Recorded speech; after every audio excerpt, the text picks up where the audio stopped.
Yo, what up, Nyakos? It's your buddy Philko here reporting live from your mama's house. Doing my thing as I usually do. You know that most hated dude with the incredible mood? Reporting live once again. And man, let me tell you, every time I listen to this track, I realize how it's the most fucked up diss track ever made in history. If you don't know the song is by the Notorious B.I.G. and it's called The Long Kiss Goodnight. And it was a diss track towards Tupac. But not only that, this song was at least partially or fully written after Tupac was dead. And it was still released. Now, if you want there's tons of evidence all throughout this song that Biggie Smalls is talking about Tupac. But I'll give you two reasons how I know it's about Tupac and how other hip hop heads from like the 90s know it's about Tupac.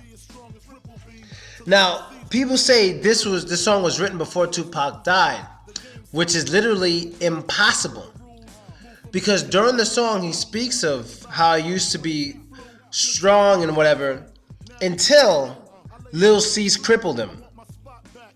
And if you know what happened, 3 days after Tupac died, Lil C's got into an accident and it crippled Biggie. He almost died himself. He was in a hospital for 6 months. That's when Lil C's crippled him. And that's kind of fucked up. You know what I mean? That gives evidence. And the second way I know he's talking about Tupac is just the pure subliminals, man. I can go through every single subliminal, but I want you guys to just go and listen to the track. If you never listened to it, go read the lyrics.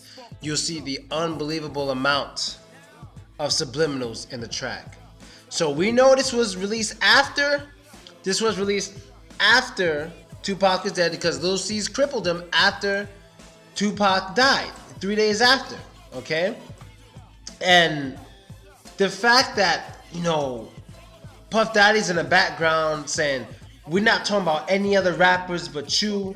We're only talking about you. And Biggie's like, maniacs putting my name in raps. It's like, it's just too obvious. And what's even more fucked up is Biggie did this freestyle in Los Angeles a week before he was killed. The nerves on this dude. The balls on this dude. Like, I love Biggie. He's the best rapper in history to me. Not even just for his skills. Just for, I look up to him more than I've ever looked up to any rapper. It probably goes Biggie to 50.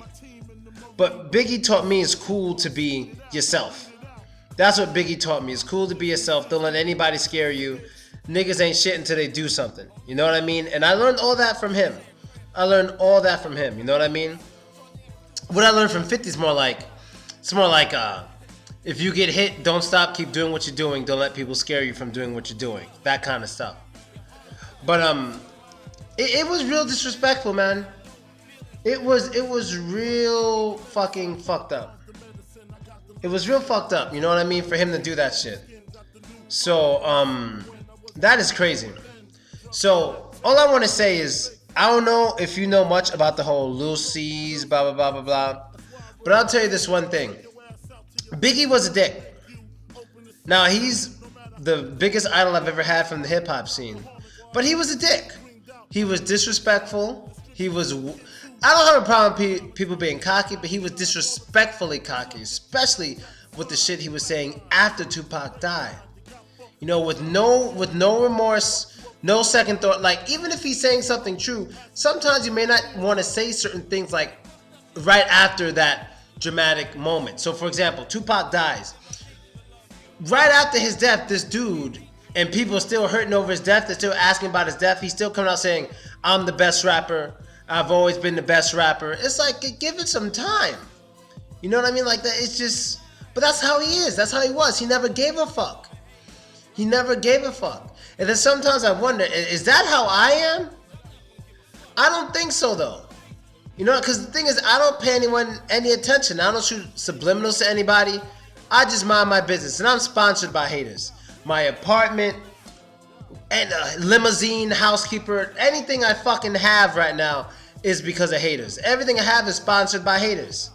All the money from YouTube sponsored by haters. All the other hustles I have on the internet are partially sponsored by haters. My main YouTube channel that I made to teach Russians English, sponsored by haters. So I literally make a living off of haters, but the difference between me and him is I'm not attacking anybody. I'm not shooting subliminals at anybody. I'm just living my life. So you guys let me know what you think. Do you think Life After Death is the most fucked up diss track ever released in hip hop history? I definitely think it is. And I'm out, Nyokos. Later.